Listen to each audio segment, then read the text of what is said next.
Bonjour, on va parler aujourd'hui de loi AGEC.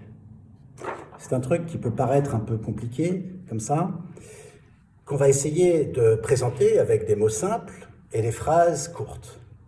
Alors, la loi AGEC, c'est quoi? C'est la loi anti-gaspillage pour une économie circulaire. Cette loi a été initiée par le ministère de l'écologie et la commission du développement durable et de l'aménagement du territoire. Promulguée le 10 février 2020, la loi AGEC recense 103 articles pour permettre de lutter contre les différentes formes de gaspillage dans notre société.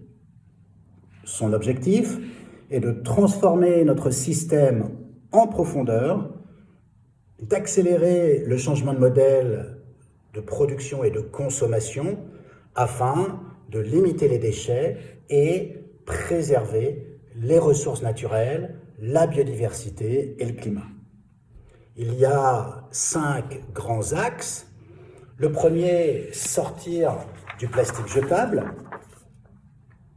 La loi prévoit la fin des emballages plastiques à usage unique d'ici à 2040, avec un objectif de tendre vers 100% de recyclage des emballages en plastique à usage unique fin 2024.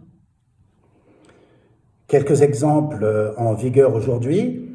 La distribution gratuite de bouteilles plastiques dans les établissements recevant du public ou dans les locaux professionnels, c'est au bureau par exemple, est interdite. Dans les ERP, les fontaines d'eau potable accessibles au public sont obligatoires.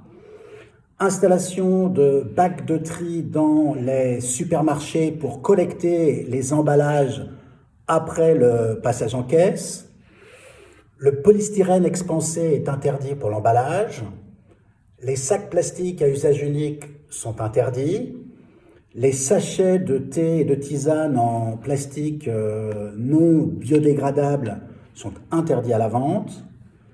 La vaisselle jetable de la restauration rapide doit être remplacée par de la vaisselle réutilisable. Pour favoriser le vrac et réduire les emballages, les supermarchés doivent mettre à la disposition de leurs clients des contenants réutilisables. Deuxième grand axe, mieux informer les consommateurs.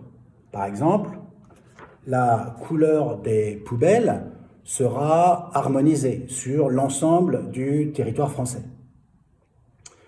Troisième principe, lutter contre le gaspillage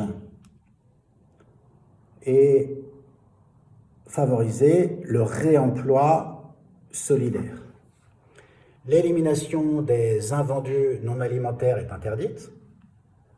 Les invendus alimentaires, eux, doivent être réduits de 50% d'ici à 2025 et totalement en 2030.